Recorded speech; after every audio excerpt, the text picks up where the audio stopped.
Viti që lëm pas ishte viti I humbjeve të mëdha, por dhe ngjarjeve të rëndësishme. 15 prill, 5 persona humbën jetën dhe 264 të tjerë u plagosën gjatë shpërthimit të 2 bombave në maratonën e Bostonit. Autor të sulmit ishin 2 vëllezërit Sarnaev. 19 prill, arrihet marrëveshja për normalizimin e marrëdhënieve ndërmjet Kosovës dhe Serbisë, midis kryeministrit të Kosovës Hashim Thaçi dhe atit të Serbisë Ivica Dačić, me ndërmjetësimin e baroneshës Catherine Ashton. 5 mars, Hugo Chavez, presidenti I Venezuelës humb jetën në moshën 58 vjeçare. Chavez vuante nga kanceri për më shumë se 1 viti. 13 mars, kardinali George Mario Bergoglio nga Argentina zgjidhet si Papa I ri. Papa Francesco është Papa I ri Ameriko Latin. Ai më njëherë fitoi zemrat e miliona besimtarëve katolik.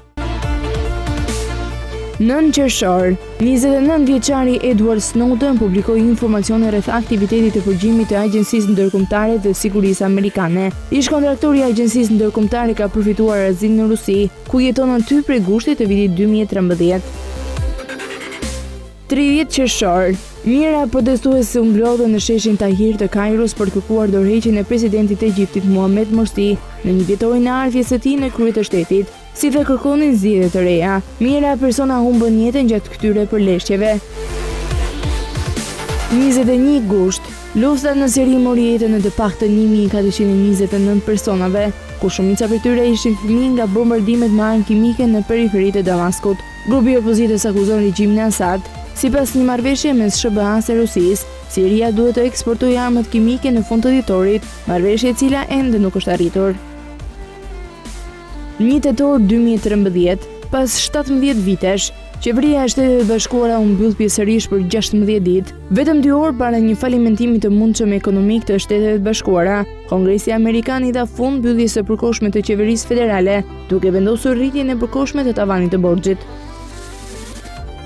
10 tetor, aktivisti I arsimit në Pakistan Malala ka fituar çmimin Sakharov të Parlamentit Evropian për vitin 2013.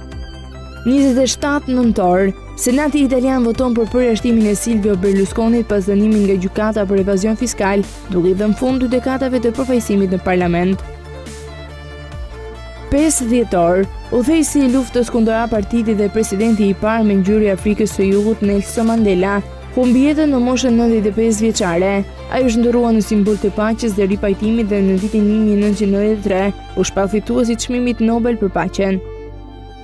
10 dhjetor, gjatë memorialit të Nelson Mandelës shënuan dhe momente të veçanta mes liderëve botëror, shtrëngimi I duarve ndërmjet 2 armiqve historik, presidenti të Kubës Raul Castro dhe atij amerikan Barack Obama u komentua në shkallë ndërkombëtare.